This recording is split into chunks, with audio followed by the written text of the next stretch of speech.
आज हम भगवद गीता से पाठ करने जा रहे हैं।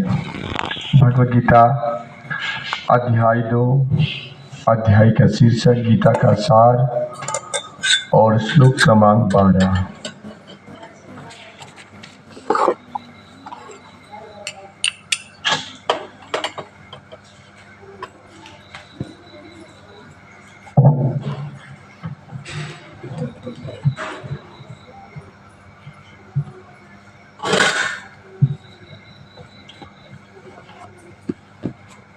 नत्वा वेहं जातुनासं नत्वा वेहं जातुनासं नत्वं नेमे जनाधिपः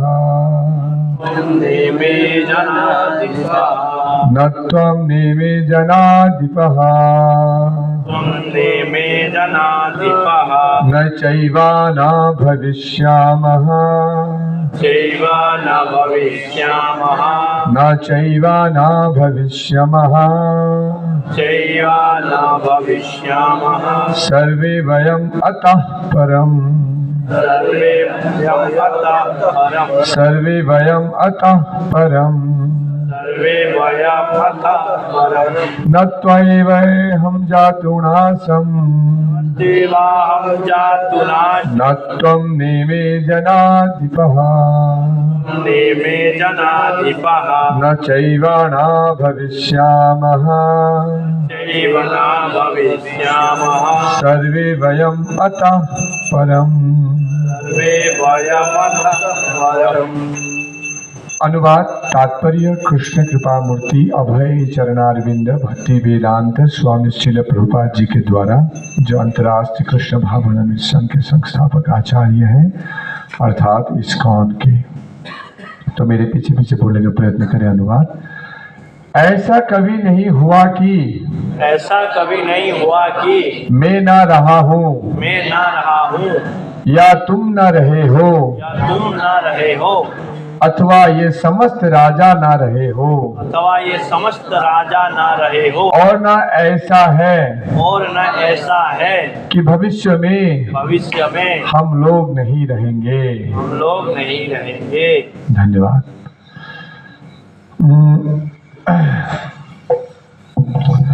तात्पर्य। वेदों में कथा उपनिषद में तथा श्वेतेश्वर उपनिषद में भी कहा गया है कि जो श्री भगवान असंख्य जीवों के कर्म तथा कर्म फल के अनुसार उनकी अपनी अपनी परिस्थितियों में पालक हैं, वही भगवान अंश रूप में हर जीव में हृदय में वास कर रहे हैं।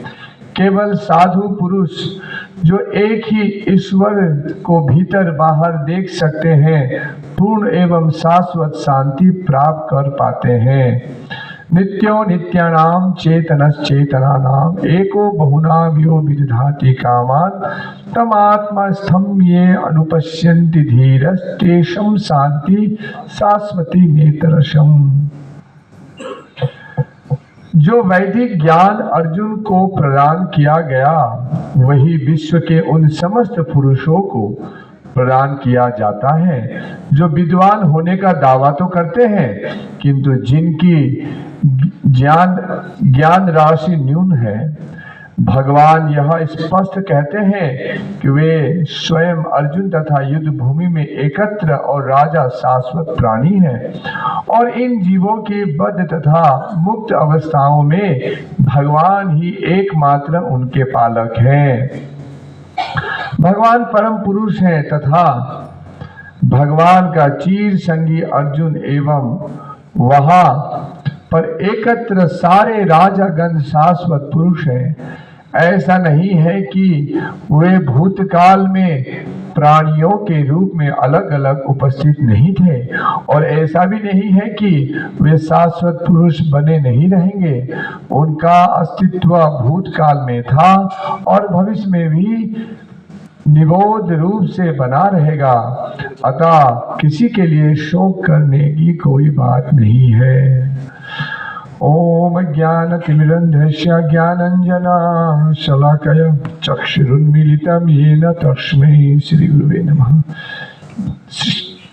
श्री चैतन्य मनोभीष्टं स्थापितं येन भूतले स्वयं रूप कदा मह्यं ददाति स्वपदान्तिकं वन्देऽहं श्रीगुरौ श्रीयुतपदकमलं श्रीगुरून् वैष्णवां च श्रीरूपं सग्रजातं सहगण रघुनाथान्वितं तं सजीवं सद्वैतं सावधूतं परिजन सहितं कृष्ण चैतन्य देवं श्री राधा कृष्ण पादान् सहगण ललिता श्री विशाखान्वितं च जय श्री कृष्ण चैतन्य प्रभु नित्यानंद श्री अद्वैत गदाधर श्रीवास आदि गौर भक्त वृंदा हरे कृष्णा कृष्ण कृष्ण हरे हरे हरे राम राम राम हरे हरे।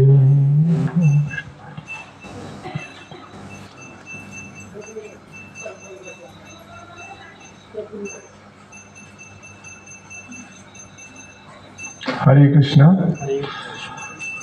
तो यहाँ पर हम अभी भगवान आत्मा के ऊपर अभी बताने का प्रारंभ करेंगे। और हमने पिछले श्लोक में देखा, पिछले सप्ताह के सत्र में, जब अर्जुन अपनी स्थिति को, अपने धर्म कर्तव्य को नहीं समझने के कारण पूरी तरह से जब भगवान पे आश्रित होते हैं, तो भगवान श्री कृष्ण तुरंत जो है गुरु का पद स्वीकार करते हैं। हमने देखा कि जब गुरु का पद उन्होंने स्वीकार किया तो 11वें जो श्लोक में वो अर्जुन को थोड़ा फटकारते हैं, डांटते हैं। क्या बोलते हैं? असोचान अन्वसोचस्त्वम प्रज्ञवादाम सभाससे गताशुम अगताशुम च नानुशोचन्ति पंडितः। तो यहाँ पर वो क्या बोल रहे हैं कि अर्जुन, तुम बहुत पंडित जैसी तो बात करते हो, तुम एक नंबर के मूर्ख हो। और क्यों तुम मूर्ख हो? कि तुम गताशुम अगताशुम च, जीवन और मृत उस दोनों ही स्थिति के प्रति तुम शोक करते हो, जो एक धीर व्यक्ति नहीं करता है, इसलिए तुम मूर्ख हो। इस तरह से वो बताते हैं। तो हमने आत्मा, इस ये जो ज्ञान अभी भगवान प्रारंभ करेंगे, जो अभी शरीर आत्मा का भेद बोल रहे हैं, तो यहाँ पर पंडित शब्द और धीर व्यक्ति, विद्वान, ऐसे कुछ शब्दों का हमने परिभाषा देखा था। यदि आप लोगों को कुछ भी याद है, गौरव को, पंडित किसे कहते हैं, विद्वान किसे कहते हैं, धीर किसे कहते हैं? जो दूसरों के दुखी में दुख में दुखी हो। गौरव को बोला, गौरव के पिता ने बोल दिया। अच्छा है, क्या है? जो दूसरों के दुख में दुखी हो। पंडित के सामने 2-3 स्तर में परिभाषा देखे थे। पहला परिभाषा क्या है? देव विद्वान का पहला परिभाषा क्या है? पहला 2-3 लेवल में हमने परिभाषा किया था। दूसरों की संपत्ति को, still you are not coming to point. बोले सिंह जी, याद आ रहा है? बोलिए। पंडित शब्द का परिभाषा दे रहे हैं चाणक्य पंडित जी से। मातृ प्रदारेषु परदेषु लोकसेवः आत्मवश सर्वभूते। सभी ली जाती को मतलब अपने पत्नी को छोड़ के दूसरे स्त्री को माता समान समझना है, और दूसरे को संपत्ति को धूल बराबर समझना है। सभी जीवात्मा को एक समान देखना है, उनके दुख में दुखी होना, ये एक परिभाषा है। और आगे और हमने पंडित किसे कहते वो भी हमने देखा था। क्या था पप्पू जी? हाँ, जड़ और चेतन नियामक। जड़ चीज को समझना, चेतन चीज को समझना, नियामक, और जड़ और चेतन के जो नियामक है वो समझना, उसे विद्वान कहते हैं। ये पॉइंट इंपॉर्टेंट है ना। उसे चाणक्य पंडित का ये परिभाषा हमने सुना है ना। जो शरीर आत्मा को जो जानता है, शरीर और आत्मा के भेद को जो जानता है, उसे पंडित या विद्वान कहते हैं, है ना। तो अभी अर्जुन का क्या स्थिति हुआ? अर्जुन के कई प्रकार के ज्ञान थे, बहुत प्रकार का ज्ञान था। जैसे हमने सुना ना, बहुत प्रकार उनका ज्ञान था। पर इतना ज्ञान होते हुए भी वो क्यों फंस गए? उनका क्या कमी था कि वो अपने समस्या से वो निकल नहीं पाए? आत्मज्ञान उनके पास नहीं था। तो यहाँ पर हमने देखा कि यद्यपि हमारे पास बहुत ज्ञान, बहुत संपदा हो सकता है, यदि हम आत्मज्ञान नहीं है तो हमारा कुछ भी। इसलिए बोलते हैं शंकराचार्य, मृत्यु के समय में व्याकरण काम नहीं आएगा, मृत्यु के समय में आपका धन काम नहीं आएगा, आपका पद काम नहीं आएगा, बैंक बैलेंस काम नहीं आएगा। मृत्यु के समय क्या काम आएगा? आत्मज्ञान। जो आत्मज्ञान में स्थित है, जो आत्मज्ञान के अनुसार चलते हैं, जिसका जीवन आत्म साक्षात्कार पर निर्भर, मतलब उसके सभ्यता में वो जीवित हैं, वही जो है मृत्यु को पार करेगा। इसलिए एक कथा है, वो कथा को मैं थोड़ा पूरी तरह से मैं भूल जाता, याद करता फिर भूल जाता हूँ। तब भी आपने सुना होगा कि एक व्यक्ति, जब एक बड़े प्रोफेसर वो नाव से पार करता है, एक नाविक, सुना है? तो सुना है तुमने? तो फिर वो नाविक से पूछता है यहाँ पर कितना गहराई है? वो क्या बोलता है? मुझे पता नहीं बाबू, बस नाव चलाता हूँ। अरे तुम्हारा 25% जीवन खत्म। तुम ये भी नहीं पता है कि तुम जिस नदी में कितना बड़ा खाई है, कितना गहराई है, कितना फुट है, वो भी पता नहीं। तो बाहर में ऐसे चिड़िया देखते हैं, तो ऐसे बोले ये क्या है? वो फिजिक्स के बारे में बताते हैं। तो ऐसे बोले क्या तुझे बाबू जी? ऐसे मुझे पता नहीं, बस नाव चलाता हूँ, घर पालता हूँ, बस तुम्हारा 50% जीवन खत्म। और एक चीज़ वो पूछते हैं, तो वो बता नहीं पाते, वो तुम्हारा 75% तुम्हारा जीवन खत्म। कौन बोलता है? प्रोफेसर। किसको बोलता है? वो जो नाव चलाने वाले। उसके थोड़ी ही दूर में जब नाव तूफान आ जाता है, नाव ऐसे डगमगाता है। अभी नाविक पूछता है बाबूजी तैरना आता है? वो बोलता है कि नहीं आता है। तो आपका 100% जीवन खत्म। समझ रहा है कहने का ये?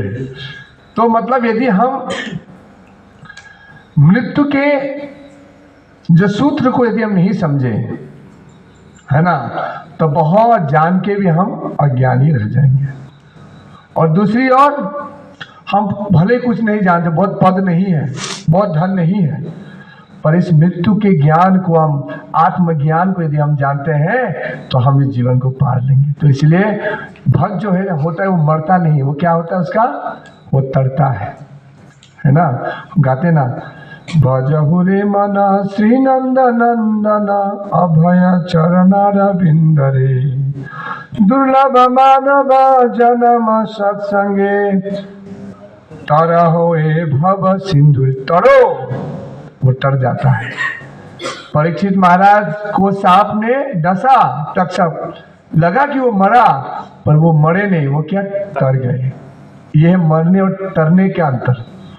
तो हम लोग जो भगवान की आस से लेके जो भी भक्ति करते हैं, वो कभी भी नहीं मरते, वो तर जाते हैं। तो कब संभव है? जब आत्मज्ञान में स्थित है, आत्मा ज्ञान में स्थित है और आत्मज्ञान के अनुसार जीवन जीते हैं, तो वैसे उनके लिए वो संभव है। कितना अच्छा, कितना अच्छा ज्ञान है। तो हमने पंडित की परिभाषा देखा। तो अभी आज भगवान आत्मा के अस्तित्व के बारे में, आत्मा के गुणों के बारे में, आत्मा के व्यक्तित्व के बारे में बताएंगे। आज वो श्लोक में बताया, न त्वम बेहम जातु नासम न त्वम नेमे जनाधिपहा। कि वो क्या बता रहे हैं कि ऐसा समय नहीं था अर्जुन, तुम नहीं थे, मैं नहीं था, ना ऐसे समय होगा कि मैं नहीं रहूं या राजागण नहीं रहेंगे। इसका अर्थ क्या है? हमेशा हम लोग रहेंगे। और यहाँ पर क्या है? भगवान जो है अपना व्यक्तित्व को प्रकट कर रहे हैं। हम जो जितने भी जीवात्माएं, हम एक एक व्यक्ति हैं, हम सब एक एक व्यक्ति हैं, हम सब जीवात्माएं हैं। ये राजागण जीवात्माएं हैं। भगवान बोले मैं भी परमात्मा हूँ। तो तो हम हर एक एक व्यक्ति, तो इससे हमारा क्या है कि हम सब एक एक व्यक्ति हैं। तो ये समझना है। तो ये हमारा आत्मा क्या है? एक व्यक्ति है, भगवान एक व्यक्ति है, ये समझना है। जब ये समझेंगे तब हम ये समझ पाएंगे कि जो मायावादी है ये व्यक्तित्व को स्वीकार नहीं करते हैं। तो यहाँ पर मैंने जो नहीं पढ़ा था, तो पूरा मायावादी के सिद्धांत है। मायावादी को समझना बहुत कठिन है। श्रील प्रभुपाद को एक बार पूछा भक्त ने, बोला कि प्रभुपाद मैं मायावाद की दर्शन को नहीं समझ पाता हूँ। बोला ठीक है, नहीं समझना ही ठीक है, समझ गए तो बिगड़ जाओगे, मतलब वो काम नहीं करेगा। पर तब भी हम लोग को कम से कम एक बेसिक समझना है, क्योंकि मैं भी बार बार कितने सालों से मैं कुछ समझ पा रहा हूँ थोड़ा थोड़ा, पर बताने के लिए मुझे कठिन होता है। तब भी क्योंकि मुझे ये बताना मेरा सेवा है, तो ये भी आप लोग यदि यहाँ के 10% भी, मतलब मैं जितना बताता हूँ 10% भी समझ जाएंगे तो काम आ जाएगा। तो इसीलिए मैं इसको, ये आज की कक्षा में, इसलिए मैं पिछले सत्र की कक्षा में हमने इसको नहीं किया।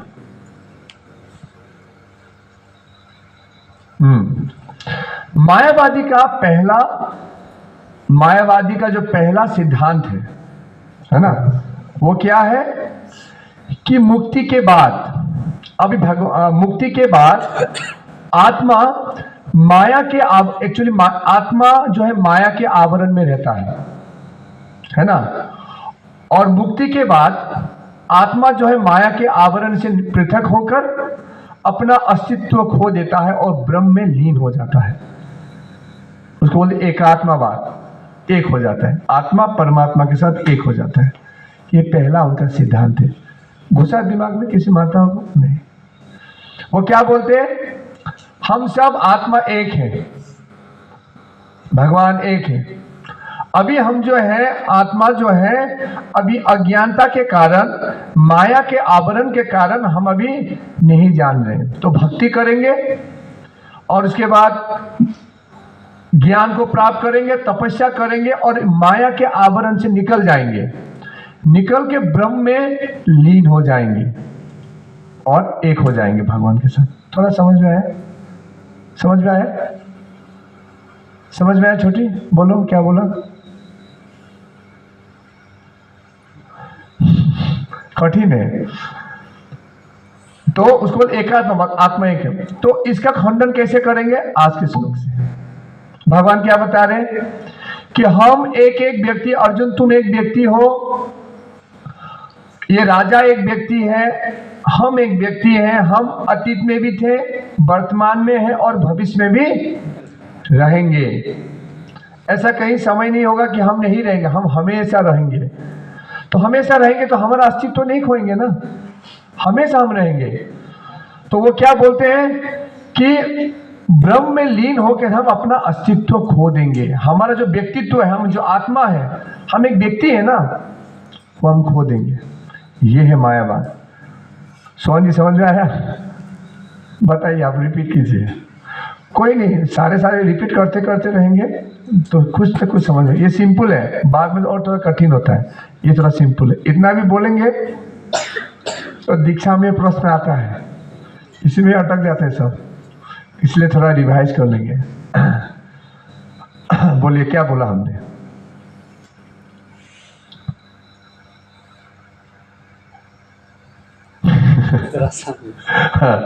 पप्पू जी बोलिए, मायावादी क्या बोलते हैं? अरे वो नहीं बोल, वो इतने आगे क्यों चले थे? वो पॉइंट आया नहीं अभी जो चला, अभी जो डिस्कस किया वो बोलिए। अभी जो पॉइंट में पहला पॉइंट, वो सिद्धांत डिस्कस कीजिए। हम लोग परमात्मा और आत्मा में लीन हो जाते हैं, मतलब वो परमात्मा है जो आत्मा से एक साथ जुड़ जाता है, उसके बाद वो वहाँ से निकल के फिर वो ब्रह्म में। रमेश जी बोलिए।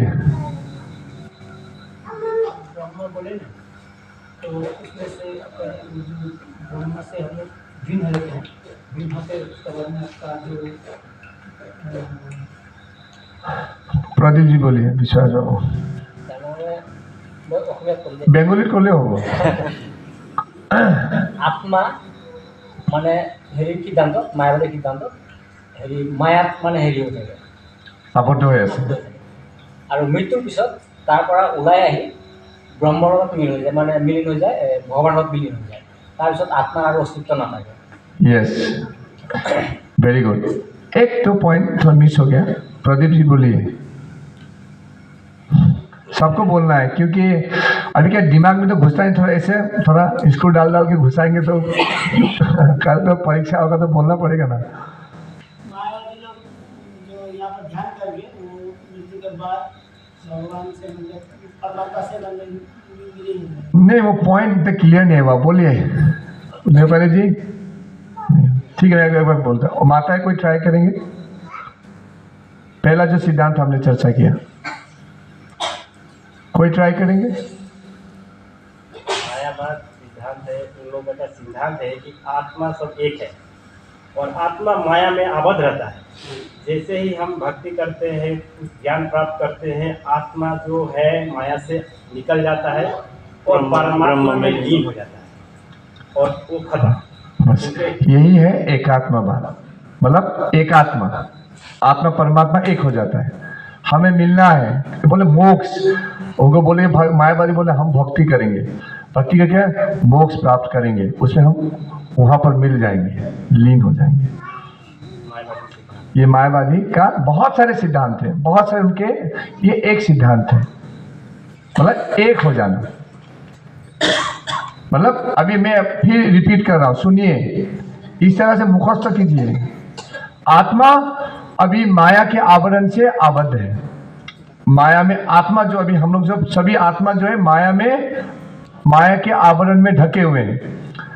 अभी ज्ञान का अनुशीलन करेंगे, तपस्या करेंगे तो क्या होगा, इस आवरण से, माया के आवरण से निकल जाएंगे, निकल के मृत्यु के पश्चात ब्रह्म में लीन हो जाएंगे। अभी थोड़ा थोड़ा गुस्सा है, बोलिए। हम लोग माने ध्यान करेंगे। कौन ध्यान करेगा? हम लोग। हम कौन? मैं कौन? आत्मा। हाँ, वो आत्मा बोल रहे हैं ना, वही बोला आत्मा। आत्मा आत्मा अभी बोलिए। आत्मा भी हम लोग ध्यान करेंगे। क्यों ध्यान करेंगे?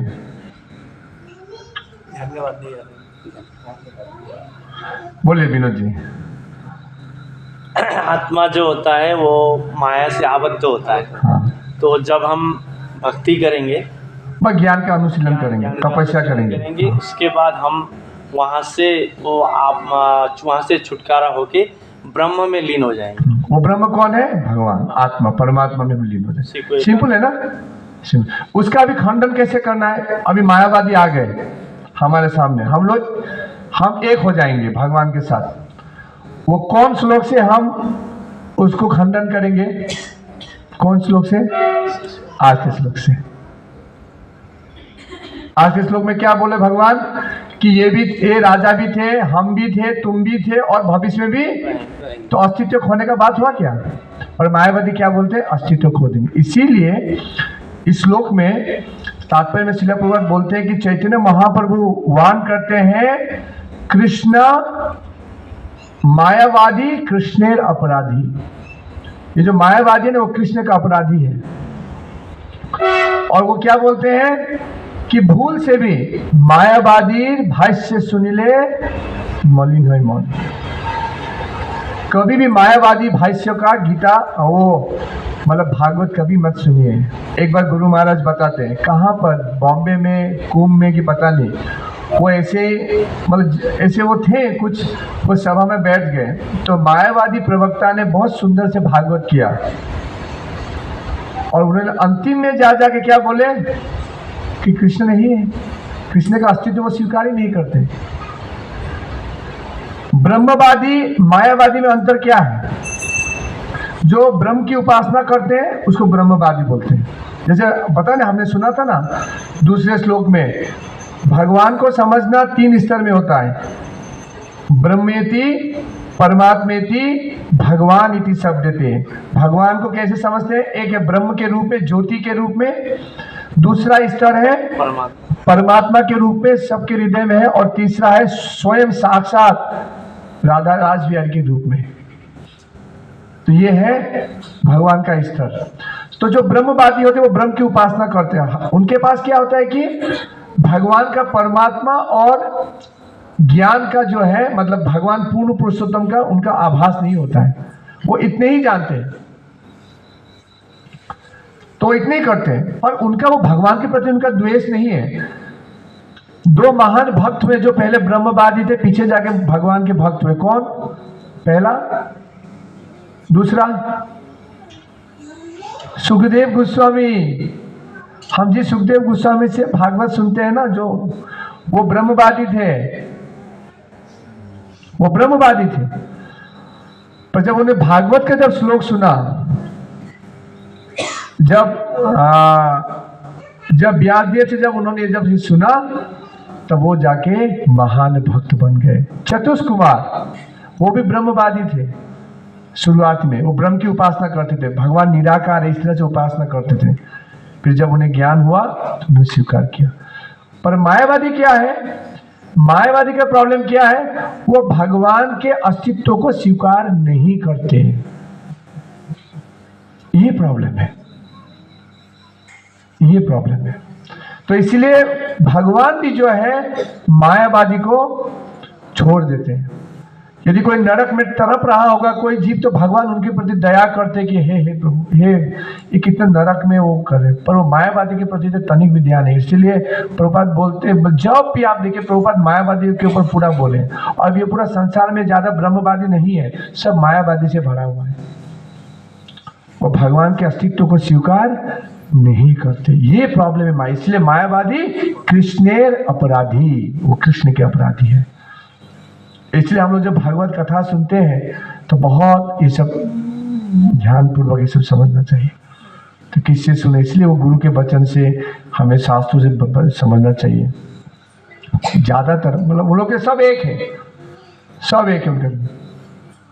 तो एक सिद्धांत है, एक वो कि ब्रह्म सत्य जगत मिथ्या, कि भगवान केवल ब्रह्म है सत्य, बाकी सब मिथ्या है। ये परिवार मिथ्या है, ये संसार मिथ्या है, ये प्रकृति मिथ्या, सब मिथ्या मिथ्या मिथ्या मिथ्या। तो उनके लिए खंडन कैसे करेंगे? गोकुल चंद्र प्रभु बोलते हैं उनके लिए वास्तविक व्यवहारिक खंडन क्या है? उनका जो ज्ञान है वो जो मायावादी वो अव्यवहारिक है, उनका जो सूत्र अव्यवहारिक, वो हमारे जीवन में खटता नहीं है। अभी उनको यदि सिखाना ही है तो क्या करना है? ब्रह्म सत्य मतलब केवल ब्रह्म सत्य, बाकी सब मिथ्या है, वो ऐसे बोलते हैं। तो बोलेंगे भाई आपका सिर भी मिथ्या है और मेरे पास ये डंडा है वो भी मिथ्या है, और जब मिथ्या डंडा से आपके मिथ्या सिर पे मैं मारूंगा कुछ नहीं होता, तो वो दर्द होगा, वो भी मिथ्या होगा, वहां से खून प्रवाह होगा, वो भी मिथ्या होगा। मारो इसको। ये व्यवहारिक उपचार है मायावादियों का, समझ में आया? ऐसे ऐसे तो वो क्या बोलते? सब मिथ्या, ये परिवार मिथ्या नहीं, ये प्रकृति मिथ्या नहीं, ये क्या है? अस्थाई है। हम जब वैष्णव दर्शन से हम सीखते हैं ये परिवार मिथ्या नहीं, ये अस्थाई है। ऐसे हम लोग को फिर दर्शन को सीखना होता है।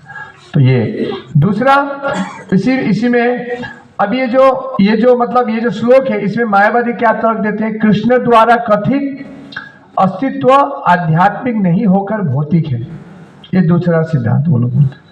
ये बोल रहे हैं ना, हम रहेंगे आप रहेंगे, वो बोले कि आध्यात्मिक नहीं है। ये जो कृष्ण का अस्तित्व है वो आध्यात्मिक नहीं है, वो भौतिक है ना।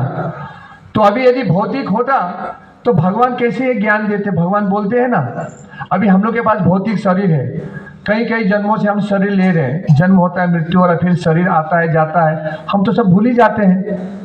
हम तो अपने पूर्व काल के, पूर्व जीवन के शरीर के बारे में किसी को पता है? सब भूल गए ना।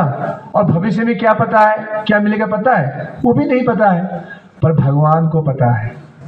भगवान बोलते हैं ना अर्जुन को, तुमने और हमने बहुत बार जन्म ले लिया, अंतर क्या है कि तुम सब भूल चुके हो, मैंने भूला नहीं। क्यों? क्योंकि मैं परम आध्यात्मिक हूं, मैं भौतिक नहीं हूं। तो ये क्या बोले? ये जो शरीर है ये शरीर के लिए प्रयोग किया गया है नहीं, ये आत्मा के लिए प्रयोग किया गया है। तो इसलिए यदि वो शरीर, ये भौतिक शरीर के लिए प्रयोग किया गया होता तो अर्जुन को नहीं बोले कि तुम मूर्ख हो के फिर तुम शरीर और आत्मा के भेद को नहीं समझते हो। तो ऑलरेडी शरीर का जो खंडन ऑलरेडी भगवान ने वो 11वें श्लोक में कर दिया ना, जब बोले ना गतासुर अगतासुमचा, तुम शरीर और आत्मा के लिए, आत्मा के भेद को नहीं जानते, तुम शरीर के लिए शोक करते हो, मूर्ख हो तुम। तो इसका अर्थ क्या है कि ऑलरेडी उन्होंने शरीर का देहात्म बुद्धि का खंडन किया है। आज अर्जुन जो है देहात्म बुद्धि में चले गए, तो उनका खंडन करने के लिए आत्म तत्व ज्ञान दे रहे हैं भगवान। तो फिर ये क्यों भगवान ये शरीर का ये चीज को बताते? समझ में आया? तो इतने इजी भी नहीं है, मैं भी इतना नहीं, तब भी एटलीस्ट एक पॉइंट जो पहला वाला, आत्मा अभी ये माया के द्वारा आबद्ध है, माया के आवरण में है। अभी हम तपस्या करेंगे, ज्ञान प्राप्त करेंगे और इस आवरण से निकल जाएंगे, निकल के ब्रह्म में हम लीन हो जाएंगे, आत्मा परमात्मा एक हो जाएंगे। अभी तुम भूल चुके हो कि तुम भी भगवान हो, ऐसे लोग बोलते हैं। सब ये ब्रह्म जो है इसे भगवान है, आप सब भगवान हो, भूल चुके हो, है ना, भूल गए हो। तो अभी क्या है कि तपस्या करो, तपस्या करके तुम जान जाओगे तुम भी भगवान हो और मैं भी भगवान हूं। तो एक कथा हमने बोला था ना ट्रेन में, याद है किसी को? स्वरूप दामोदर महाराज के शिष्य जो गए थे ट्रेन में तो एक मतलब मायावादी को मिल गए। तो मायावादी को मिलने के बाद वो बोल रहे थे कि आप भी भगवान, मैं भी भगवान, है ना। तो क्या बोला उन्होंने, आज वो बात करते कि उन्होंने समझा तो समझे नहीं। तो अंतिम में क्या हुआ कि उनको पेशाब लग गया, जो मायावादी को पेशाब लग गया। तो बोलो पेशाब लग गया तो मैं पेशाब नहीं, बैठे बात करते हैं। उनको जाने पर रुका दिए, पूरा पेशाब लग रहा है, मेरा पेशाब निकल जाएगा। तुम यदि भगवान हो तुम पेशाब को नहीं रुका सकते। हाँ, नहीं मैं रुका नहीं सकता। तो बोलो तुम भगवान नहीं हो, भगवान हम भगवान के जीव। हाँ मैं कान पकड़ता, मैं भगवान नहीं हूँ, मैं जीव हूँ। भगवान तो पूर्ण पुरुषोत्तम शक्तिमान है, जाओ पेशाब करके। समझ आया? तो मायावादी क्या बोले, हम सब भगवान है, अभी केवल भूल गए हैं। तो इसलिए एक सिद्धांत आते हैं, एक सिद्धांत बोलते हैं कि क्या बोलते हैं कि भगवान भी जो है, रश्मि बसो रश्मिता बसो एखाने उत्पाद करो ना। वो क्या बोलते हैं कि कृष्णा जो है अपने प्रकृति के द्वारा वो मतलब माया को पार किए, मतलब वो कृष्ण भी हमारे जैसे जीव है, मतलब कृष्ण भी हमारे जैसे जीव है। वो अपने बल के द्वारा, प्रकृति के द्वारा, तपस्या के द्वारा वो भी मुक्त आत्मा हो गए। इसमें क्या गलती है? ऐसे कॉमन सेंस से बताइए। तो पहले तो कृष्ण जीव नहीं है, पहला तो ये है। दूसरा है, यदि वो तपस्या करके मतलब माया अभी वो मुक्त हो गए हैं, इसका अर्थ है वो पहले बद्ध थे तो अभी जाके मुक्त हुए ना। यही तो समझ में आता है इस श्लोक से। वो बोल रहे हैं कि बोलते हैं कि अभी जो है कृष्ण अपने तपस्या के द्वारा मुक्त हो गए, इसका अर्थ है कि आगे बद्ध थे अभी मुक्त हो गए। समझ में आ रहा है ना पप्पू जी? समझ में आ रहा है? नहीं आ रहा है। वो बोलते हैं कृष्ण जो है भगवान, वो भी हमारे जैसे जीव है, अभी तपस्या करके वो मुक्त हो गए। समझ में आया उनका सिद्धांत? तो तर्क क्या है, मतलब ये समझना है पहले तो वो जीव नहीं है। दूसरा, यदि वो अभी मुक्त हो गए तपस्या करके, तो पहले इसका अर्थ है कि वो पहले बद्ध थे, बद्ध अवस्था में थे तो तपस्या करके मुक्त हुए, है ना। अभी क्लियर है? नहीं है पप्पू जी? जी को समझ में आया? बोलिए तो। पहले जैसे वो क्या बोलते पहले ये बताइए, मायावादी क्या बोलते हैं? पहले मतलब बद्ध थे, हाँ, फिर मुक्त हो गए। मतलब वो बोलते हैं कि, हाँ दीपक जी कुछ बोलना चाह रहे हैं। मायावादी क्या बोलते हैं? मतलब ये तो हमने बोला मायावादी नहीं, मायावादी बोलते कि कृष्ण भी हमारे जैसे ही बद्ध, मतलब वो हमारे जैसे जीव है, वो अपना प्रगति करके, अपना तपस्या करके, प्रगति करके मुक्त हुए, वो इनका ये लाइन है। ये तो समझ में आया ना, ये समझ में आया। अभी हम कह रहे हैं कि वो पहले तो जीव नहीं है, दूसरा है कि यदि वो मुक्त हुए हैं तो इसका अर्थ वो पहले बद्ध थे, ये हम कह रहे हैं, मतलब समझने के लिए।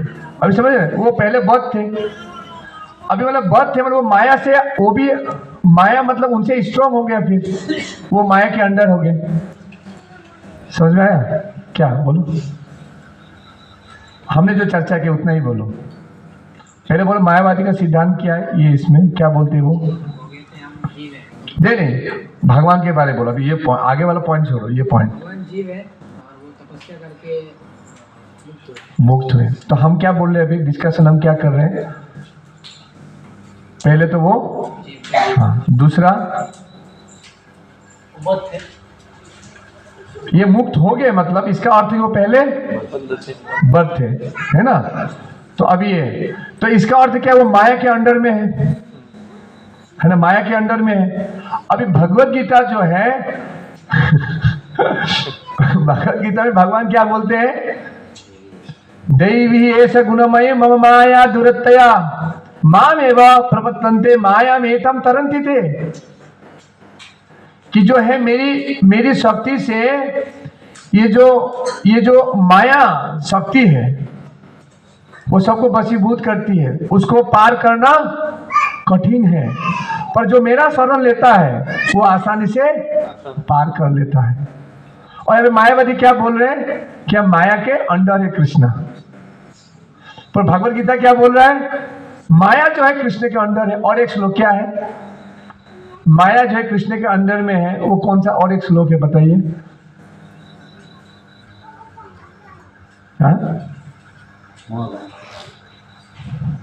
माता है माया धक्षेण प्रकृति सुएते सचराचरम। माया धक्षेण, ये जो प्रकृति है किसके अध्यक्षता में कार्य करी है? मेरे अध्यक्ष माया अध्यक्षेण। समझ में आया? देख, कल मायावादी मिलेगा तो फाइट कर पाओगे ना गौरव, है ना? और ब्रह्म सत्य जगत मिथ्या बोलने से क्या बोलना और बोले मैं भी भगवान तुम भी भगवान, तो तुम घुमाते रहना उसके साथ, जब पेशाब आएगा तो रोक देना बोलो कौन भगवान है, रुकाओ भगवान। समझ में आ रहा है ना? तो ये भी खंडन हो गया। मतलब यदि बोलते हैं कि भगवान जो है माया को पार करके, माया मतलब वो मुक्त हो गए, तो ये हमें समझना है कि भगवान ऐसे नहीं है। भगवान खुद उद्घोषणा करे। और भगवत गीता भी, जो भगवत गीता में जो मतलब यहाँ पर प्रमाण दिए गए, ये ऐसा नहीं है, ये पूरे शास्त्रों के द्वारा प्रमाणित है।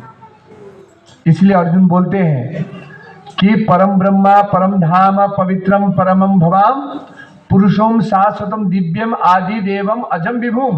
उसके बाद क्या है? देवर्षि नारद तथा व्यास स्वयं चैव ब्रवीषि में। केवल आप परम ब्रह्म है, केवल ये मैं नहीं बोल रहा हूँ। देवर्षि नारद मुनि असी देवल व्यास सभी जो है आपको एक स्वर में, आपको पूर्ण पुरुषोत्तम भगवान के रूप में स्वीकार करते हैं। ये पूरा वेदों का वचन है, पुराणों का।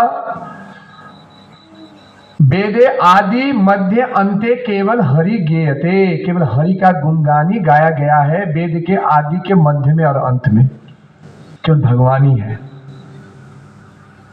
तो ये है, तो कोई ऐसा, तो ये कुछ मायावादी, तो आप लोग थोड़ा मुझे मिलने से थोड़ा बताते रहिएगा। सोहन जी पहला अभ्यास कीजिएगा, मुझे मिलने से, नेक्स्ट जब मिलेंगे आप बताएंगे। और जो है ये कथित, ये इतना नहीं, इस दीक्षा में तो पहला पॉइंट बोलना चाहिए, और ब्रह्म सत्य जगत मिथ्या वो पॉइंट बहुत बता सकते हैं। तो वो थोड़ा समझना भी चाहिए। केवल बोलने से क्या होता है, अटक जाएंगे, फिर समझेंगे तो बोलने से फिर उसका थोड़ा उदाहरण भी दे पाएंगे, है ना? मिथ्या नहीं है कुछ भी, क्या है? टेम्परेरी है ना? और जो मतलब भगवान जो अपने प्रकृति के द्वारा, वो मतलब तपस्या के द्वारा प्रगति उनका हुआ है, ऐसा नहीं है। सब माया उनके अंडर में है, उनके अंडर में कृष्ण नहीं है। तो ये एक श्लोक, ठीक है। आज हमने तो ये किया। तो यहाँ पर कितना भगवान उदाहरण दिए और प्रभुपाद नित्य नित्यानाम, ये और एक श्लोक जो है हम उसका उदाहरण ले सकते हैं। नित्य नित्यानाम चेतना चेतनानाम एको बहुनाम ये विदिदाति कामान। इसका अर्थ क्या है? सभी नित्य है, भगवान भी नित्य है और सभी नित्य है। सभी भगवान भी चेतन है और सभी चेतन है। एको बहुना यह विदधाति कामान। पर हम जितने भी जीव हैं, हम जितने भी यहाँ पर हैं, हम सब भगवान पे आश्रित हैं। और हमारे पालक कौन है? भगवान। बद्ध अवस्था में भी और मुक्त अवस्था में भी। ये हमें सीखना होता है। तो यहाँ पर ये और एक ये श्वेतस्वत्र उपनिषद में ये दिया है, ये प्रमाण यहाँ पर है नित्य नित्यानाम चेतन। ये भी श्लोक हम उद्धृत कर सकते हैं। भगवान भी नित्य है, हम भी नित्य हैं। भगवान भी चेतन है, पूर्ण हम भी चेतन है। पर भगवान और हम में पार्थक्य क्या है? हम जो है सब भगवान पे आश्रित है और हमारा जो पालन भगवान ही कर रहे हैं, है ना। तो अभी नेक्स्ट श्लोक में जाते हैं। प्रसिद्ध श्लोक है, देहिनो अस्मिन् यथा देहे कौमरम यौवनम जरा तथा देहांतरा प्राप्ति धीरस्तत्राण मुह्यति। अच्छा, ये श्लोक में कुछ समस्या में कोई कुछ बोलना चाहता है? ये इसमें कोई प्रश्न रह गया? ठीक है, इसको अभ्यास कीजिएगा तो हो जाएगा। पढ़ना पड़ेगा, एक ही है, पढ़ना पड़ेगा। तो अभी नेक्स्ट श्लोक, देहिनो अस्मिन् यथा देहे कौमरम यौवनम जरा तथा देहांतर प्राप्ति धीरस्तत्राण मुह्यति। तो यहाँ पर क्या बोले भगवान? यहाँ पर भगवान पुनर्जन्म के बारे में बता रहे हैं। आत्मा का पुनर्जन्म कैसे होता है? क्या है कि हम इसी शरीर में दो चीज है, एक तो शरीर और एक आत्मा।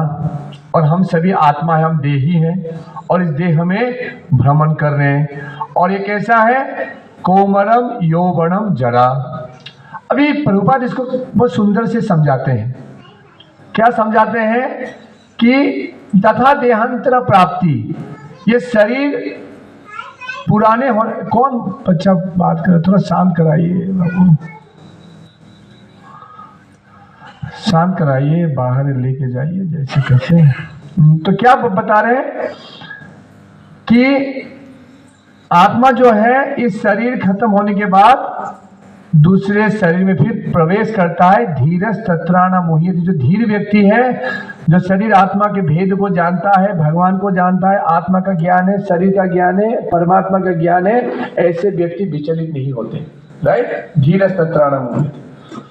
तो अभी देखिए प्रभुपाद बताते हैं, हम जो आत्मा है, हम शरीर पलटते हैं। और अब देखिए यही जीवन में भी हम शरीर पलट रहे हैं ना। उस यहाँ पर तात्पर्य प्रभुपाद लिखते हैं कि हर क्षण जो है हमारा शरीर जो है परिवर्तन हो रहा है। मेडिकल साइंस बताता है कि हमारा पूरे 7 साल में, इन एवरी 7 years, हमारा जितने कोशिकाएं, सेल है, वो सब चेंज हो जाते हैं, मर के सब नए आ जाते हैं। पूरा जो है पुराना शरीर का जितने भी कोशिकाएं हैं मर जाते हैं। इसलिए 7-10 साल में आप देखिए हमारा शरीर का जो है चेहरा अलग हो जाता है, गठन अलग हो जाता है ना। तो हम जो है प्रति क्षण मरते हैं, या प्रति क्षण हमारा शरीर जो है क्या हो रहा है? परिवर्तन हो रहा है। क्या हम अभी हमारा स्थिति देखिए, हम हर इस परिवर्तन में हम एक साक्षी के रूप में हम हर चीज का अनुभव करते हैं। मेरा बच्चा का शरीर था, मेरा युवक का शरीर था, अभी मैं वृद्ध का शरीर मुझे प्राप्त हो रहा है। ये हमको सबको ये चेतन होते हैं ना हम। क्यों? क्योंकि हम ये शरीर से अलग हैं। ये समझने वाली बात है। हम ये शरीर नहीं है, हम शरीर से अलग हैं। I am not this body, we are not this body। ये प्रभुपाद का वेरी फेमस स्टेटमेंट है, प्रसिद्ध स्टेटमेंट है। तो इसको ले जाइए माता जी, थोड़ा बाहर घुमाइए, ये डिस्टर्ब करेगा, लेके जाइए। तो आत्मा जो है, हम जो है इस शरीर में ही हम देख रहे हैं, जीवन में हमारा जो शरीर जो है बदल रहा है। तो आप मुझे बताइए, कोई माता पिता, उसका बेटा जो है, उसका बच्चा जो है 3 साल का था, अभी 5 साल का हो गया, वो क्या रोती है माता, ओ हो मेरा 3 फुट का बच्चा कहाँ गया, अभी 5 फुट का हो गया। प्रभुपाद ऐसे बोलते हैं, मेरा जब 3 साल का बच्चा था तो वो 3 फुट का था, अभी 5 साल का हुआ तो 4 फुट का हुआ है। वो मेरा 3 फुट का लड़का कहाँ गया, मरता जब मर गया वो, ऐसा हम सोचते हैं क्या? नहीं। तो इसीलिए अर्जुन को बोले तो फिर तुमको क्यों रोना है? पितामह भीष्म मर जाएंगे, द्रोणाचार्य मरेंगे, तो उनका शरीर ही मरेगा, उनको नया शरीर दिया जाएगा, क्यों रोना है? तो इसलिए रोना नहीं है, शोक नहीं करना है। हमें आत्म तत्व ज्ञान को सीखना है कि हम शरीर नहीं, हम आत्मा है ना। और इसलिए यहाँ पर अर्जुन को बताते हैं कि आप जो है ये आत्मज्ञान समझना बहुत ही महत्वपूर्ण है, क्योंकि आत्मज्ञान से हमारा जीवन प्रारंभ होता है। नहीं तो क्या होगा कि हमारा जीवन जो है, अब तक का जो जीवन है केवल शरीर के लिए जीवन जीते हैं और शरीर से ही दुख की प्राप्ति होती है। आत्मा तो सच्चिदानंद है, क्योंकि हमने अपना संबंध शरीर के साथ किया, हमने अपना पहचान शरीर के साथ किया, हमारा जो कार्य है शरीर के लिए करते हैं, हमारा जो चिंतन है शरीर के लिए करते हैं, उठते बैठते केवल शरीर को सुखी बनाने के लिए प्रयत्न करते हैं, क्योंकि अंततः शरीर नाश्वर है, शरीर अस्थाई है, शरीर से दुख मिलता है, तो इसलिए हम दुखी होते हैं। तो ये भगवत गीता का पहला इंस्ट्रक्शन है, पहला ज्ञान है कि हम ये आत्मा है, हम ये शरीर नहीं है। आप मान के चलिए, इस आत्मा ज्ञान में स्थित होकर जब हम जीवन जिएंगे तो हमारा जीवन किस तरह से होगा। ये हमारी वैदिक संस्कृति है, ये हमारा वास्तविक संस्कृति है, ये हमारा ज्ञान है, पर हमें कोई पता ही नहीं। आप देखिए, है ना, एलो और गेलो, लोचन दास ठाकुर बोलते हैं, आए और गए, आत्मा का ज्ञान कुछ बात, केवल शरीर के लिए। मैं नेपाली, मैं हिंदू, मैं बिहारी, मैं भारतीय, मैं अमेरिकन, इस तरह से झगड़ते रहते हैं और अंत में अज्ञान में जन्मते हैं और अज्ञान में हमारा मृत्यु हो जाता है। कुछ आत्मज्ञान का प्राप्ति नहीं। तो इसीलिए कम से कम आप लोग यहाँ पर आए हैं, थोड़ा इसको समझने का प्रयत्न कीजिए। केवल कोई निमंत्रण निमंत्रण किसी ने मुझे किया है इसलिए मैं मंदिर आता हूँ, ऐसे मत सोचिए। ये आपके लिए सौभाग्य है कि आप जो है इस आत्मज्ञान के बारे में समझ रहे हैं।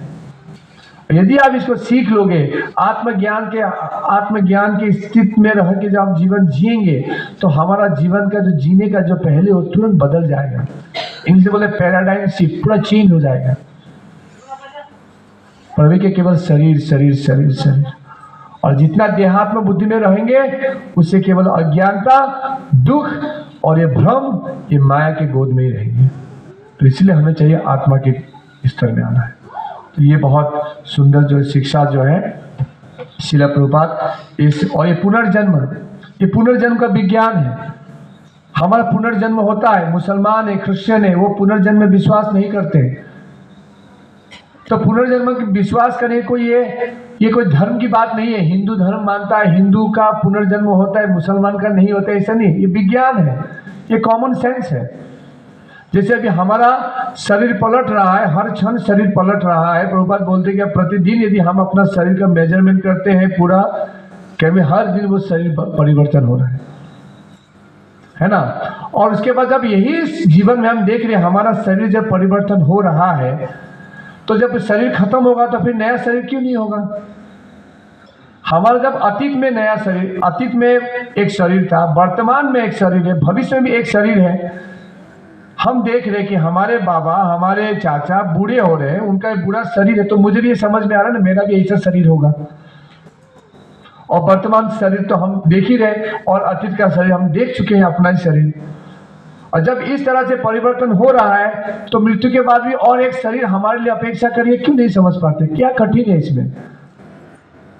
इतना डिग्री लेके, इतना पीएचडी करके, एमएससी बीएससी करके ये चीजें नहीं समझ पाते हैं लोग, ये चीज नहीं समझ पाते हैं।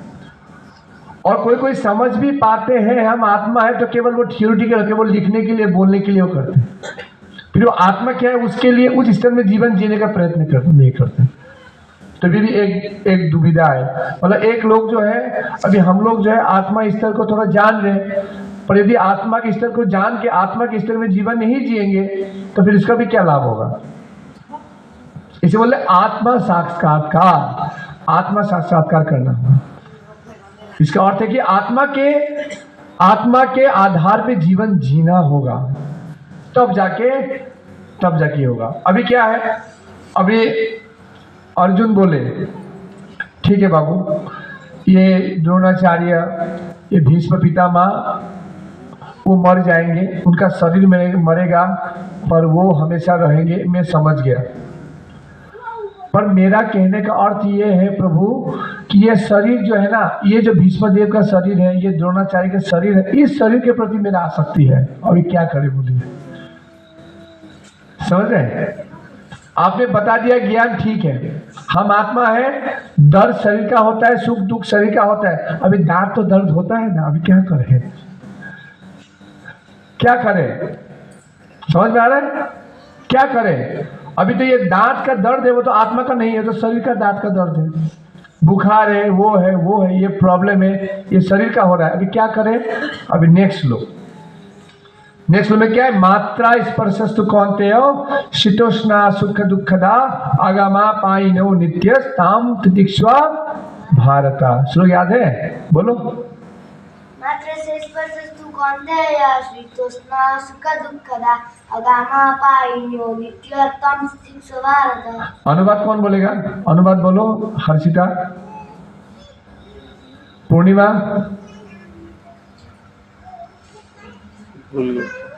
एक लाइन बता देता हूं। हे कुंती पुत्र, सुख तथा, बोलो बोलो बोलो बोलो विष्णुदेव बोलो।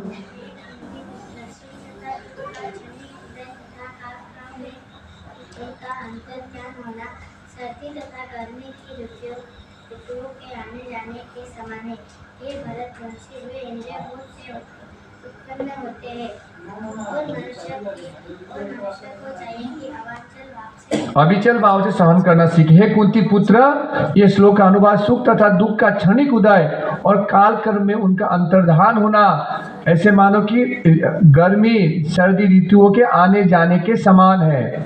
वो इंद्रिय बोध से उत्पन्न होते हैं। मनुष्य को चाहिए कि उसे अविचल भाव से सहन करना सीखे। क्या सीखा हमने? दांत में दर्द है, सहन करो, सहन करो। अभी अर्जुन बोले कि भाई यही पितामह भीष्म, ये द्रोणाचार्य के प्रति मेरा आसक्ति है, उनके प्रति मेरा प्रेम है, तो सहन करो, सहन करो। तो यहाँ पर क्या बताया जा रहा है कि सहन करो। तो इसीलिए आप देखिए इस श्लोक में, इसमें अर्जुन जो है प्रभुपाद तात्पर्य में लिखते हैं कि हम जब अपने जो नियत कर्म हमें जो भी मिले हैं शास्त्रों से, है ना, अभी मंगल आरती आना है सुबह, माघ का समय ठंड है, कठिन है सुबह उठ के मंगल आरती में आना, इतने दूर 5-6 किलोमीटर दूर से मंदिर 4:30 बजे पहुंचना, उठ के नहाना, है ना, फिर गर्मी होने से भी, ज़्यादा गर्मी होने से भी मच्छर काटते हैं, पंखा नहीं चलता है, लाइट चला जाता है, गर्मी होता है, फैन का हवा भी गरम गरम होता है, नींद नहीं पूरा होता है, क्या करें? ठंडी में नींद पूरा होता है, आलस्य हो जाता है, गर्मी में सो नहीं पाते हैं, नींद कम हो जाता है, क्या करें? सहन करो और करो, सहन करके करो। क्यों? क्योंकि जो भी सुख और दुख हमसे ये आते हैं, वो क्या है, ये समझना चाहिए कि क्षणिक है। गर्मी भी ज्यादा समय नहीं रहेगा और ठंडा भी ज्यादा समय नहीं रहेगा। इसीलिए हमें भगवान क्या बोले, अविचल भाव से उसे सहन करना सीखो और अपने कर्तव्य पथ में आगे बढ़ते रहो। जो भी हमारे भक्तिमय जीवन के लिए जो भी कहा गया है, सुबह उठना, मंगल आरती करना, भगवान का पवित्र नाम को जप करना, भगवान के भोग को भगवान को नैवेद्य अर्पण करके प्रसाद के रूप में ग्रहण करना, साधुओं के संगति में रहना, करना चाहिए, करना चाहिए। जो भी कष्ट हो करना चाहिए, है ना। तो यहाँ पर एक वरिष्ठ भक्त बताते हैं, तो अभी क्या होता है कि हम लोग भक्त मिल के आते हैं तो फिर मतभेद हो जाता है, मतभेद हो जाता है, आपस में मिलता नहीं है, फिर मंदिर आना छोड़ देते हैं, बस ये करना छोड़ देते हैं, वो करना छोड़ देते हैं। क्या करना चाहिए? सहन करना चाहिए, यही उपाय, सहन करना सीख चाहिए। क्यों? हम एक महान उद्देश्य के लिए यहाँ पर आए हैं। कितने सारे हम बार बार बताए, कितने सारों को हम फोन करके बताते हैं, पर आप क्यों आए हैं? एक महान उद्देश्य लेके यहाँ पर आए हैं। इस आत्मज्ञान को प्राप्ति के लिए आप लोग आए हैं। तो इसीलिए इस महान उद्देश्य में जब आएंगे, अभी हाथी जब निकलता है, कुत्ते भौंकते हैं, क्या वो रुक जाता है? नहीं। तो हम जब आएंगे, कभी कभी हमारे अनर्थ के अनुसार हमारा गलती हो जाएगा, और कभी कभी दूसरे भक्तों का गलती हो जाएगा, है ना। दोनों ही इससे मिलेगा कि मेरा गलती नहीं है, वो मुझे ऐसा बोल दे, मेरे से, तो हम लोग फिर वो करेंगे, है ना। वो प्रभु जी बोल रहे थे कि कभी कभी मंदिरों में मीटिंग हो जाता है, क्या हुआ? इसने मेरा गमछा ले लिया, इसने मेरा धोती ले लिया, मैंने धोती सुखा के रखा था, जब पहनने के लिए गया धोती नहीं है। ऐसे बातों में क्या हो जाता है, फिर मीटिंग हो जाता है। बस एक उदाहरण है, और हमारे दूसरे कारण के लिए मीटिंग बैठ जाएगा, भाई भक्तों के बीच में ऐसा हो गया, मीटिंग बुलाओ। तो क्या होगा? हमारा जो लक्ष्य है, उस लक्ष्य में हम फिर क्या गिर जाएंगे, लक्ष्य पूरा कर नहीं पाएंगे। तो इसीलिए क्या करना चाहिए? सहन करना चाहिए। बेस्ट पॉलिसी, सहन करो। और कभी कभी ऐसा लगता है कि उनका शायद ये गलती है, क्या वो ज्यादा करे, ठीक है, आपका जो अथॉरिटी है उनको आप केवल उनके कान में रख दीजिए, भाई ऐसा ऐसा हो रहा है, मुझे तो ऐसा लग रहा है, तो आप इसे कृपा करके तो समझिए कि किसका गलती, आप थोड़ा विचार कर लीजिएगा। मैं आप बता सकते हैं। कभी कभी ऐसा होता है कि जो भी हो, आप सीनियर, आपकी तरफ से क्या होना चाहिए कि आप सीनियर अथॉरिटी को बताइए, और है आप सहन कीजिए, बस आप सेफ पोजीशन में है, आपका भक्ति सेफ पोजीशन में है। उसमें आप भीड़ गए तो क्या होता है कि गड़बड़ा जा सकता है, गड़बड़ा जा सकता है, उससे फिर कुछ ना कुछ प्रॉब्लम हो जाएगा। तो फिर क्या होगा कि आप मतलब इस अवस्था से फिर हम, क्योंकि अभी हमारा सबसे बड़ा प्रॉब्लम कलयुग में क्या पता है? सबसे बड़ा कलयुग में प्रॉब्लम है हमारा मन। हमारा मन जो है हमें इस तरह से, हमारा मन जो है हमें इस तरह से पूरा जो है हमें घुमाते रहता है, और हम फंस जाते हैं मन में। मन के द्वारा सुख दुख ये सब मन में होता है। तो इसीलिए हमें चाहिए कि हम जो है इसको सहन करना सीखें। ये श्लोक का मतलब एक मैसेज है, ये शिक्षा है, हमें लेके जाना है। जो भी हो, हमें भक्तों के सानिध्य में, भक्तों के संग। अनिल बाबू आए हैं गौपुर से, उनका बेटा भी आया है, आइए, वेलकम।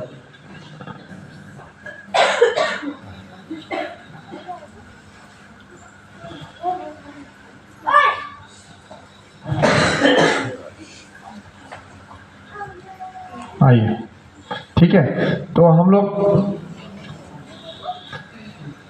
तो ये जो श्लोक है हमें ये चीज को सिखा रहा है कि हमारे कर्तव्य में जो भी सुख तथा दुख अच्छा, वो उनको चौकी देना पड़ेगा अनिल बाबू को। ऊपर में, नीचे नहीं बैठ पाएंगे शायद ना, बैठ पाएंगे अपने बसते पारबें तो ठीक है, ताले पशु,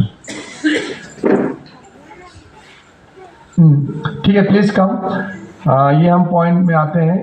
यदि तो हमें ये मात्र स्पर्श तू कौन थे, और इस श्लोक से हम क्या सीख रहे हैं? हमारे जीवन में, हमारे भक्ति में जीवन में जो भी कष्ट आ रहे हैं उसको सहन कीजिए, और जो कर्तव्य है उसको पालन करते रहिए, कर्तव्य को पालन कीजिए। जो भी हमारे लिए करणीय है, जो भी श्रील प्रभुपाद के द्वारा हमें दिया गया है कि जो भी विधि विधान दिया गया है उसको करने का पूरे जोर तोड़ से प्रयत्न कीजिए, पूरे जोर से प्रयत्न कीजिए। ऐसा व्यक्ति जो सुख और दुख में संभाव होके, सुख और दुख में संभाव रह के जो अपना कर्तव्य को पालन करेगा उसको क्या प्राप्त होगा? 15वां श्लोक। थोड़ा साउंड कम हो जाएगी।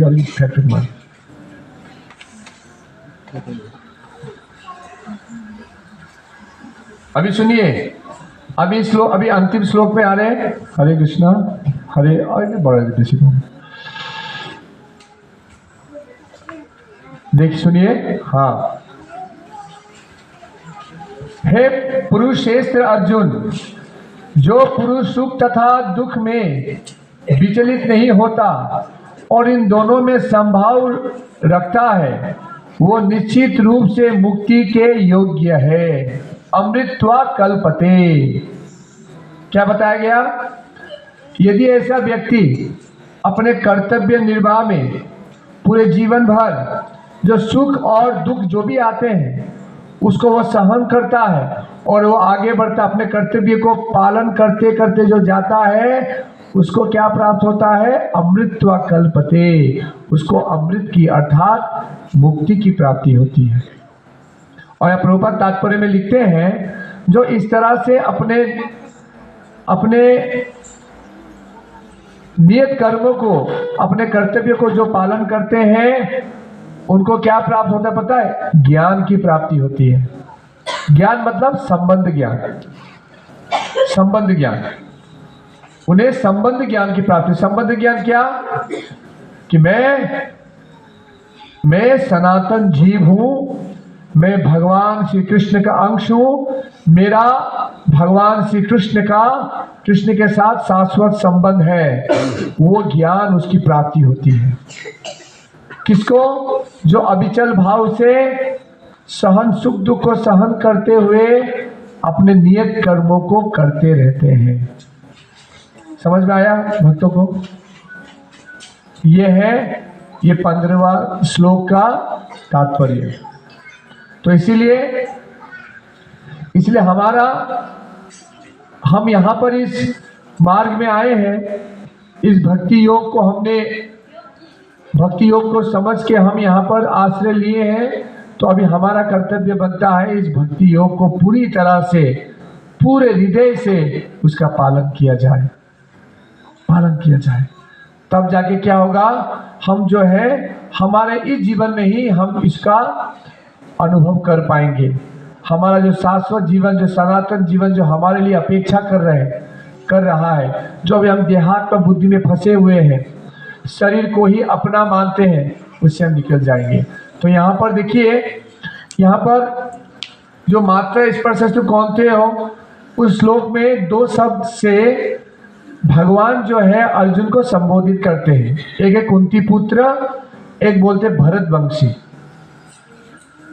तो कुंती पुत्र जो है वो कुंती के पुत्र, वो जो उनकी माँ कुंती देवी है, और दूसरा भरत महाराज के वंश में अर्जुन आते हैं। तो कहने का अर्थ है माता की ओर से और पिता की ओर से दोनों ही उनका उच्च कुल है। और उच्च कुल से क्या आता है? ग्रेट हेरिटेज आता है, धरोहर आता है, धरोहर।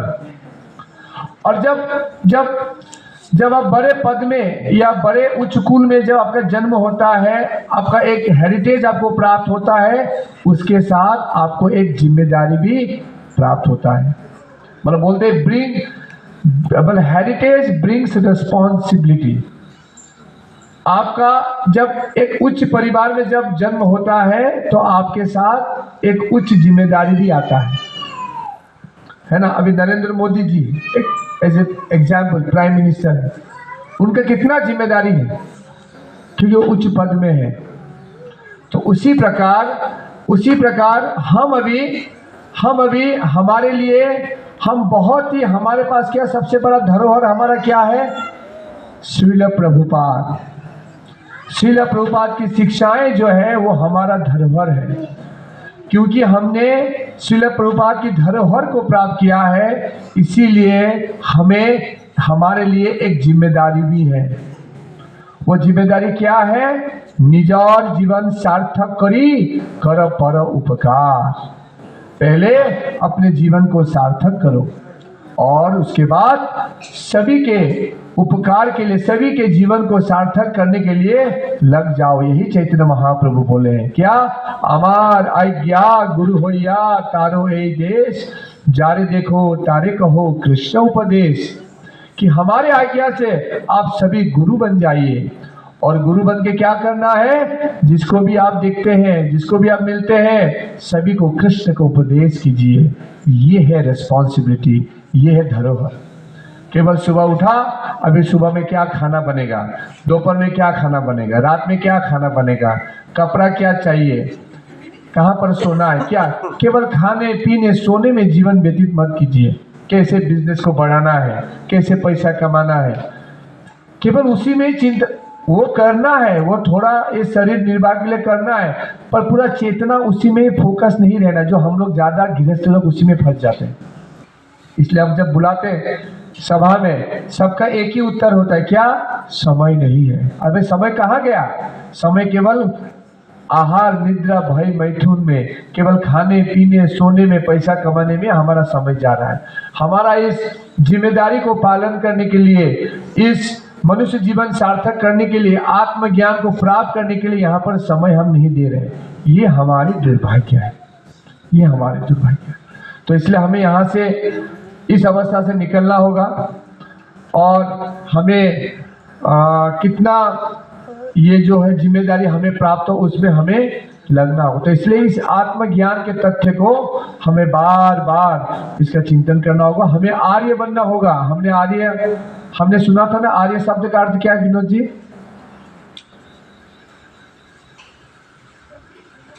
देव, हाँ बोलिए।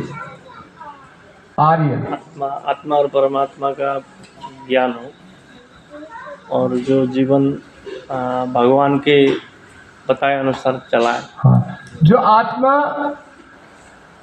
आत्मा ज्ञान जिसको पता है, भगवान के साथ उसके संबंध को पता है और आत्मा के स्तर में जो जीवन जीता है उसको आर्य बोलते हैं।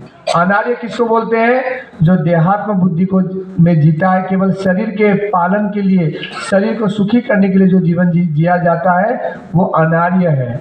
और आर्य कौन है? जो आत्मा साक्षात्कार के आधार में जो जीवन जीता है, भगवान को प्राप्त करना, भगवान को जानना, उनके आधार में आत्मा के स्तर में जो जीवन जीता है वो आर्य है। तो हमें आर्य बनना है, हमें अनार्य नहीं बनना है। That is the point. ये पॉइंट को हमें सीखना है।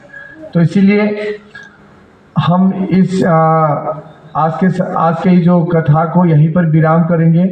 बस इसको, ये जो 12वां 13वां 14वां 15 श्लोक हमने सीखा, ये एक सीक्वेंस है। वो सीक्वेंस क्या है कि आप यदि, पहला तो ये है कि हम सभी एक व्यक्ति हैं। We are all individual spiritual being, मतलब हम सभी आध्यात्मिक जीवात्माएं हैं और भगवान भी परम आत्मा है और हम व्यक्ति हैं, भगवान भी व्यक्ति हैं। हमारा अस्तित्व अतीत में भी था, वर्तमान में भी है और भविष्य में भी रहेगा। मायावादी क्या बोलते हैं? अभी जो आत्मा है वो माया के द्वारा आबद्ध है, माया के आवरण में ढके हुए हैं। तो यदि वो तपस्या करता है, ज्ञान का अनुशीलन करता है, तो वो माया के आवरण से निकल के ब्रह्म में लीन हो जाता है। वो मायावाद का एक सिद्धांत है जो हम इसको खंडन करते हैं। यहाँ पर भगवान बताते हैं, नित्यो नित्य नाम चेतना चेतना नाम एको बहुनाम यह विदधाति कामान, कि हम नित्य है। भगवान बोलते कि हम नित्य है, भगवान भी नित्य, और हम सब जीव नित्य हैं। हम भी चेतन है, भगवान भी चेतन है। उसमें हमारा अंतर क्या है? भगवान और हम में, हम भगवान पे आश्रित है। भगवान हम सभी को पालन करते हैं, हमारे पालक भगवान है।